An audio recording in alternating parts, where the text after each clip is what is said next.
Assalamualaikum warahmatullahi wabarakatuh. Selamat pagi dan salam sejahtera bagi kita semua. Yang saya hormati Bapak M. Ardan, SKMMK, selaku dosen pengampu mata kuliah Manajemen Risiko. Perkenalkan, nama saya Alfida Permadani dari Prodi Administrasi Rumah Sakit semester 5. Baik, di sini saya akan membahas mengenai studi kasus, yaitu studi kasusnya adalah sebuah rumah sakit tipe B mengalami serangan ransomware yang melumpuhkan sistem pendaftaran pasien selama 3 hari. Identifikasi risiko apa saja yang muncul dari kasus tersebut: klinis, administrasi, hukum, bencana, atau IT. Namun di sini kita hanya fokus ke administrasi. Baik, kita masuk ke identifikasi masalah risiko. Yang pertama berdasarkan administrasi.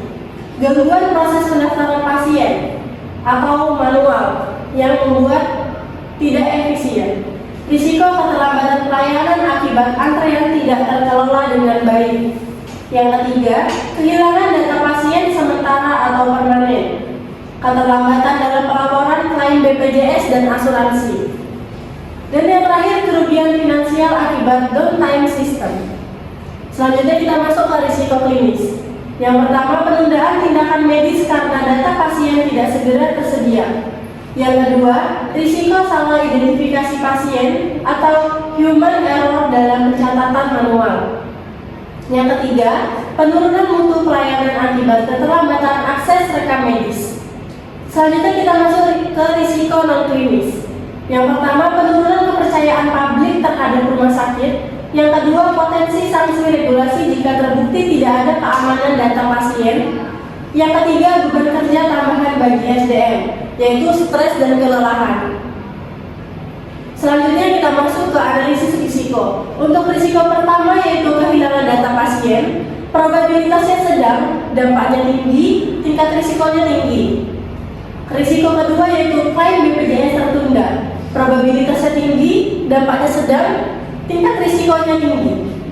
Risiko yang ketiga yaitu salah identifikasi pasien, probabilitasnya rendah sampai sedang, dampaknya tinggi, tingkat risikonya tinggi.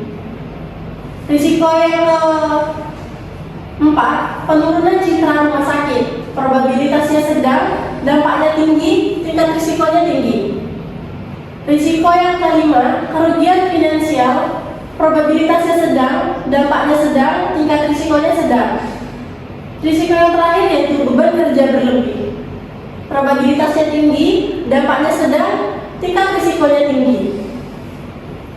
Selanjutnya kita masuk ke strategi pengendalian risiko. Yang pertama, preventif, yaitu upaya pencegahan. Yang pertama, meningkatkan sistem keamanan teknologi informasi, yaitu firewall, antivirus, enkripsi, dan backup rutin. Yang kedua, SOP manual untuk pendaftaran pasien dalam keadaan darurat. Yang ketiga, pelatihan sumber daya manusia untuk menghadapi serangan cyber dan penggunaan prosedur cadangan. Selanjutnya, mitigasi, yaitu upaya pengurangan dampak. Yang pertama, gunakan sistem pencatatan manual sementara, yaitu formulir darurat. Yang kedua, backup data rutin di server offline atau cloud. Yang ketiga, komunikasi terbuka ke pasien tentang keterlambatan untuk menjaga kepercayaan. Dan yang terakhir adalah kontingensi atau upaya pemulihan. Yang pertama, disaster recovery plan atau DRP dan business continuity plan atau BCP. Dan yang kedua, aktivitas tim IT darurat atau incident response team. Dan yang terakhir, audit forensik digital pasca insiden untuk mencegah pengulangan. Selanjutnya kita masuk ke monitoring dan review. Yang pertama, monitoring, yaitu audit internal administrasi, cek klaim BPJS, keuangan, kepatuhan SOP darurat. Yang kedua, pemantauan beban kerja dan kepuasan sumber daya manusia. Yang ketiga, survei kepuasan pasien pasca insiden. Dan yang terakhir, laporan keamanan teknologi informasi secara periodik. Kita masuk ke review. Yang pertama, evaluasi apakah SOP darurat dijalankan sesuai rencana. Yang kedua, perbaikan kebijakan keamanan teknologi informasi bila ditemukan celah. Dan yang terakhir, ada pelatihan dan simulasi serangan cyber minimal setahun sekali. Kita masuk ke evaluasi keberhasilan. Di sini ada evaluasi keberhasilannya 6. Yang pertama, sistem administrasi kembali normal kurang dari 3 hari pasca serangan. Yang kedua, tidak ada kehilangan data pasien permanen. Yang ketiga, klaim BPJS tetap dapat diajukan meski ada keterlambatan kurang dari sama dengan 1 minggu. Yang keempat, tidak ada kasus salah identifikasi pasien. Yang kelima, tingkat kepuasan pasien pasca insiden tetap lebih dari sama dengan 70%. Dan yang terakhir, SOP darurat dan BCP terbukti berjalan sesuai rencana.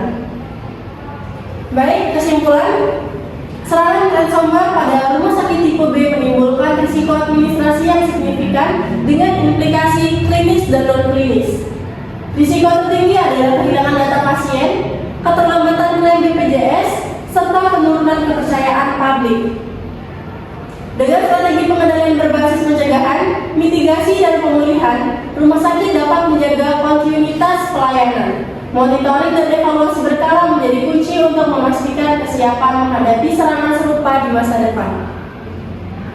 Baik, itu tadi pembahasan dari saya. Kurang dan lebihnya saya mohon maaf. Saya akhiri, wabillahi taufiq wal hidayah. Wassalamualaikum warahmatullahi wabarakatuh.